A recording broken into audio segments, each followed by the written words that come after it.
many people leave before maybe they are meant to, right? And so does it mean that it's like, let's say, they're depressed and or it's like temporary experiences are so overwhelming, right? That they choose to go. But actually, there is so much beauty was waiting for them just around the corner, for example, right? And meeting people, meeting all opportunities, like having so many contracts. Like how, like, tell me about that. Like I said, novelty is valuable. It is possible that plans are made and they just don't come to fruition, and that's okay. If that happens, well, maybe we'll try again later. You know, that's all right. We can do that. But meanwhile, the experience that remains is also valuable in a different way that may have been unanticipated. Right. But also, I kind of want to say to the people who feel low, that, or thinking of, you know, those kinds of thoughts. Yeah. I just want to tell them that around the corner there might be a completely different story. And yeah, absolutely. What happens is the more we're in fear, the smaller and smaller our, this is a term from Tom Campbell, the consciousness explorer, our decision space gets. In other words, the more that we focus on fear and pain, we tend to have less and less and less choices that are that we see. Like they're there. There are many choices there. And conversely, when we act in love and in vulnerability and in fearlessness, more and more choices become available. So they may not see what's around the corner.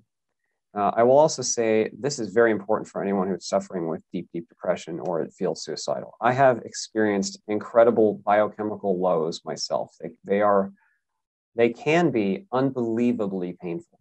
And when you're in the middle of them, it feels like it will never end. But that is a lie. The feeling that it will never end is a lie. It is the story of the fear and the story of the pain and the biochemistry. Here's the thing, having a brain and a body is very persistent and limiting.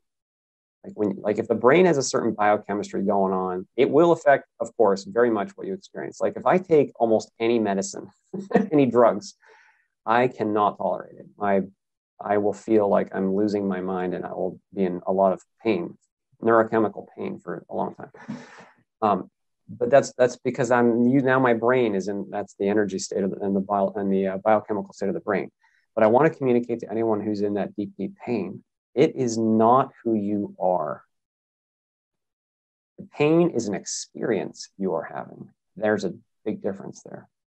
And the you that is experiencing the pain can and will experience other much more wonderful things past the pain.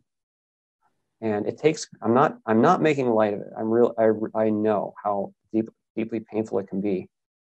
And I even understand, I do not condone suicide.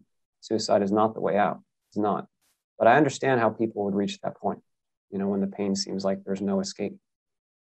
But as you pointed out, there is always beautiful opportunity there waiting for us at every moment.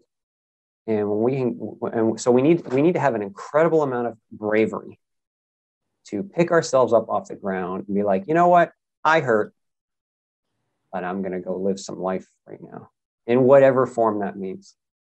Maybe the only thing you have the strength to do is watch a TV show. That's okay. You know, like spirit, no, you're, it's okay if your context is very limiting. That's totally okay. You get to choose how you meet that context. That's the key. The power of your intent, your choice. For this small, small moment, are you going to choose love or fear? Even self-love.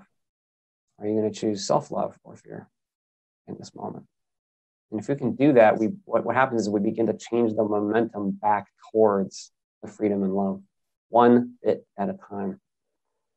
And the other thing is, one last comment about that, our mind is very powerful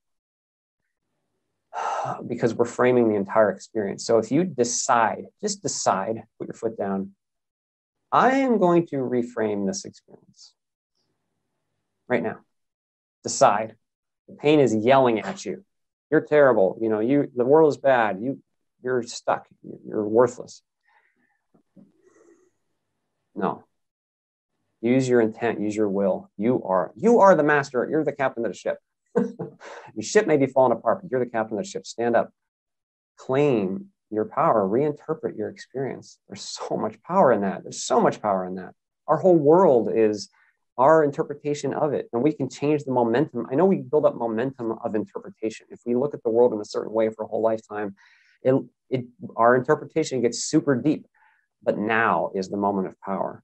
Now is the time you can change that interpretation and start a new momentum towards whatever new person is around the corner or whatever new joy is there waiting for you.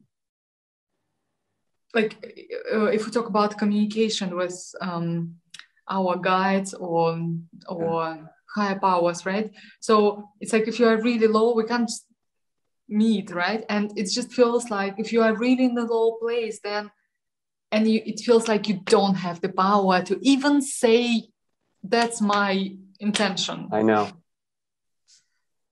but it may feel like that, but that's after thousands of deepenings of that type of perspective, whether someone else put it upon you or whether you put it upon yourself. You always have that point of power to choose something more free and exciting or fun or relaxed or not judgmental or loving or whatever the positive, you get to choose how you meet and how you frame any choice, no matter what it is. Right. That's the rule. That's it. That's it. You get to choose. Like, you choose love or fear in any. When I say the word intent, I don't just mean a goal of action. Right. I'm talking about the movement of consciousness itself. How do you meet your moment? That's what I'm talking about. The deepest level. How are you meeting your moment? The choices then are decisions we make within the context. That's kind of subsequent. What's first is we intend, and then through our intention, we pick choices. We make choices. But the intention is first. The deep intention. Beautiful.